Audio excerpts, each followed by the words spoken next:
What's going on, everybody? Welcome back to the Nerdy Mark channel. I am Sid the Nerdy Mark, and this is my quick thoughts on the Batman. Now, this video is going to be spoiler free, so if you haven't watched the movie, don't worry, you can still watch this video. The Batman was directed by Matt Reeves, and it stars Robert Pattinson, Jeffrey Wright, Zoe Kravitz, Andy Serkis, Paul Dano, and of course Colin.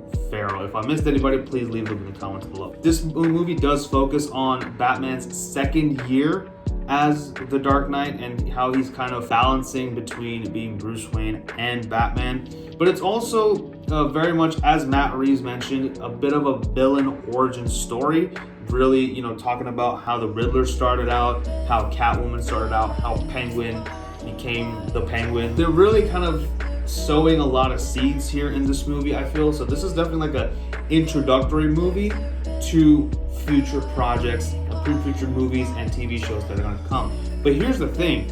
They did the same thing with Zack Snyder's Batman v Superman Dawn of Justice, but the thing is, this movie did not feel like a 3-hour trailer for everything else that's about to come out, right? So this feels like a movie that is very much grounded and very much contained within itself. But, also letting us know, hey, there's more stuff coming. This is not the end. I wanted this movie to kind of just focus on being a movie and not worry about promoting all this other stuff, which is what I got from here. So I guess let's talk about the elephant in the room, the performances. Robert Pattinson honestly has been known as Cedric Diggory in the Harry Potter movies. He was trolled a lot for being a sparkly vampire. This performance right here puts all those to sleep. I don't need to hear that crap about him being a sparkly vampire anymore. He is Batman. He did a fantastic job as Batman. He's of course a younger Batman, like I mentioned, a lot more raw, a little more inexperienced. So he's, like I said, he's still finding his footing. Although he's become the Batman already, he's still getting used to fulfilling this role between and bouncing back between Bruce Wayne and the Batman. And I thought that was a very interesting thing to see. I think that Robert Pattinson did a tremendous job as Bruce Wayne / Batman. So, and his suit looks fantastic. It reminds me very much of his outfit in the Arkham games, specifically Arkham Knight. I like the fact that, with the suit itself, like his top, his breastplate, everything looks, is like all metallic and bulletproof and all that stuff. But his bottoms, like his pants, they almost look like cargo pants, and his boots look almost like something he bought from like the military surplus store. Again, showing that he's still kind of a newbie to this game. So I thought that those kind of notes were really interesting. That's something that I saw. And obviously his relationship with the police is a little less amicable, let's just say.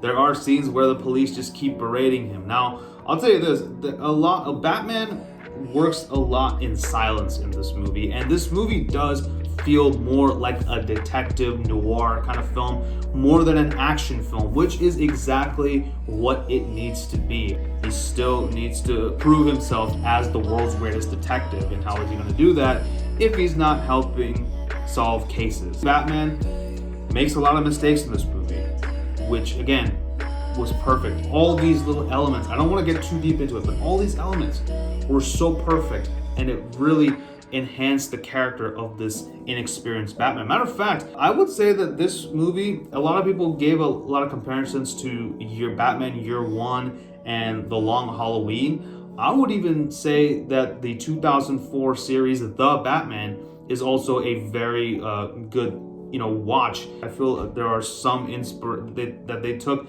some inspiration from that TV show as well. By the way, if you haven't seen that is an underrated TV show. You should definitely go check it out. It is on HBO Max. Some of the other performances, I think everyone else did well. Jeffrey Wright as Gordon was a very, very good choice, I think, as Commissioner Gordon, Lieutenant Gordon in this movie. Zoe Kravitz as Selena Kyle / Catwoman. She does a great job. Her fight scenes are really good, whatever fight scene she has. And her performance, it was great. Colin Farrell, everyone of course praising his makeup crew, which yes, they deserve all the praise in the world because they did such an amazing job of pretty much making Colin Farrell vanish into the character of the Penguin, but it was also very much accentuated by Colin Farrell's performance, his demeanor, his delivery of dialogues, his accent, everything was fantastic, and he really committed to the character of the Penguin. Paul Dano as the Riddler. Dude, this is my first time seeing Paul Dano on the big screen or in any movie, so if there are any good movies out there with him in it, leave it in the description, because this dude performed like no one's business, okay? There is a scene where you see the Riddler without his mask. It's not really a spoiler, but it's just, there's a part in there where he does not have his mask on, and the performance that this man gave, my God, like, dude, if this movie does not, well, okay, I don't want to say this movie should get nominated for an Oscar, because we all know the Oscars are fake. I think that this dude gave the performance of his life. Dude, Paul Dano, I am so sorry I did not watch any of your older movies.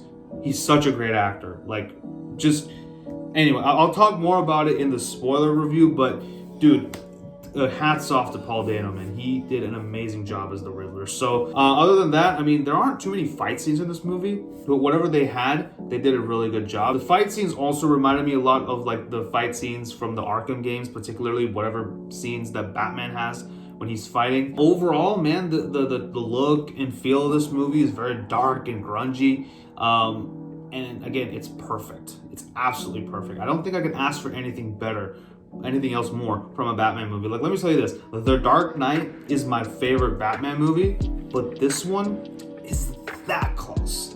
That close. So overall, my dude, I have to give The Batman 2 thumbs up. I'm sorry if I didn't get into too many details, as this is a spoiler-free review. I just wanted to get my thoughts out from the top of my head.